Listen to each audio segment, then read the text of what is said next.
Olá, sétimo ano. Que bom estar aqui com vocês novamente.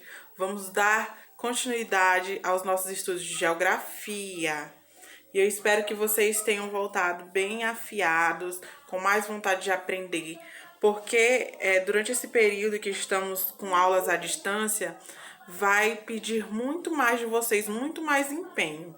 Então é isso que eu peço para vocês. Nós vamos começar os nossos estudos com o capítulo 5, que a gente vai falar sobre a construção do povo brasileiro, né? Um mulato chamado Brasil, é o nome deste capítulo. Primeiro, nós temos que saber a diferença de nação e Estado-nação. A palavra nação faz referência ao povo que possui uma cultura em comum. Por exemplo, nós somos brasileiros, né, a nação brasileira. Nós temos nossos costumes. Em qualquer lugar do mundo, um brasileiro vai ser um brasileiro porque ele tem aqueles costumes.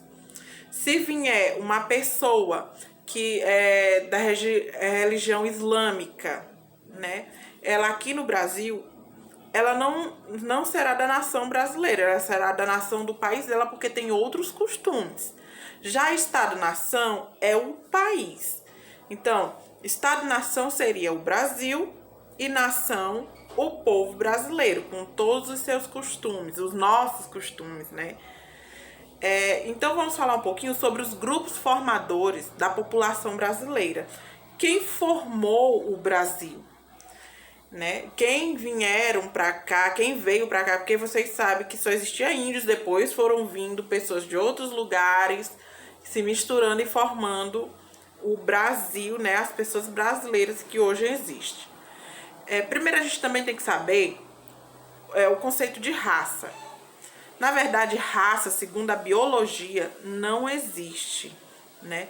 Só existe a raça humana, não tem raça negra, raça branca, amarela, não tem isso não. Tem etnias, existem etnias, né? Que são grupos definidos pela origem e por traços culturais em comum. Então, uma pessoa da Europa, um europeu, um africano, tem suas características culturais em comum, tem uma etnia diferente da gente, não é uma raça diferente. Todos nós pertencemos à raça humana.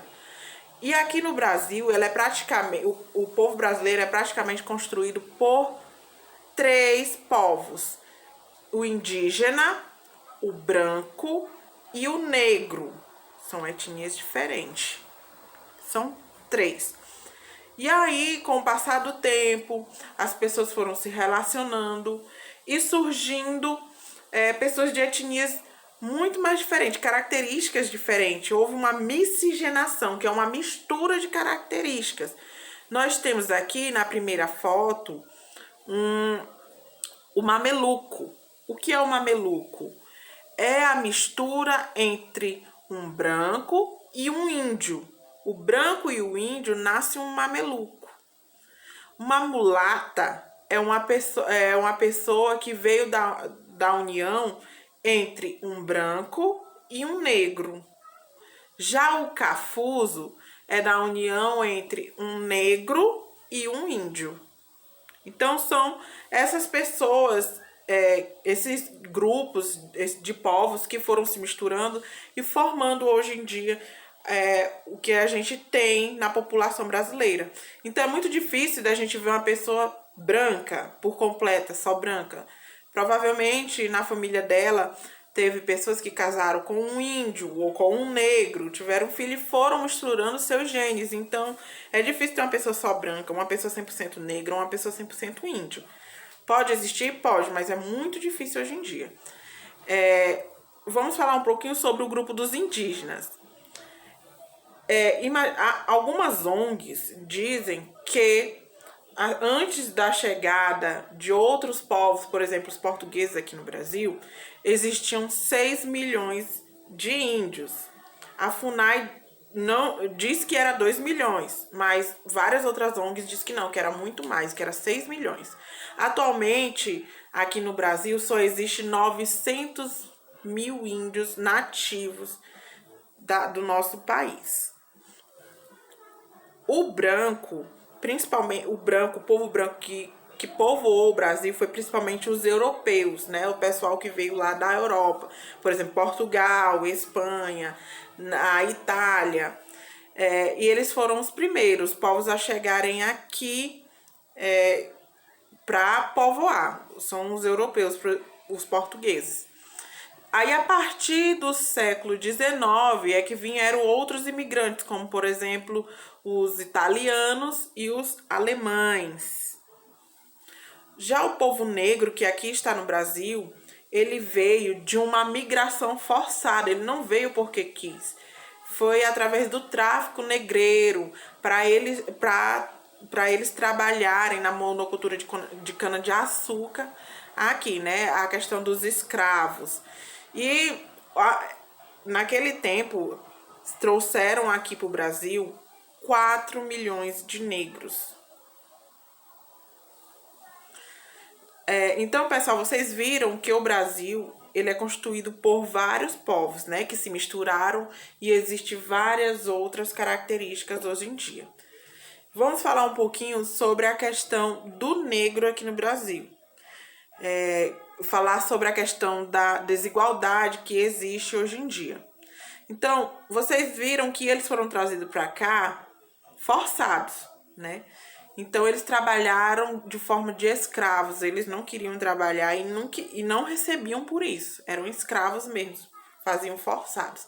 Mas só que depois da abolição do trabalho escravo, com a Lei Áurea, eles foram jogados assim à própria sorte. Pronto, tá livre, vai para onde tem. Para onde é que eles iriam? Se eles não tinham terreno, não tinham casa, não tinham nada, para onde eles iriam? E nenhum fazendeiro aceitava eles nas terras. Então eles acabavam mesmo se refugiando em quilombos, né? Que é o agrupamento desses escravos fugidos ou então libertos, vamos dizer assim. Que continuou, né, depois da Lei Áurea. Então, qual é as consequências disso hoje em dia? Entre negros e brancos, existe uma diferença enorme de renda, a maioria das pessoas pobres são negras, a maioria das pessoas analfabetas são negras. Então, isso gera também a discriminação racial que os negros sofrem até hoje. Claro que vem melhorando, mas ainda existe sim.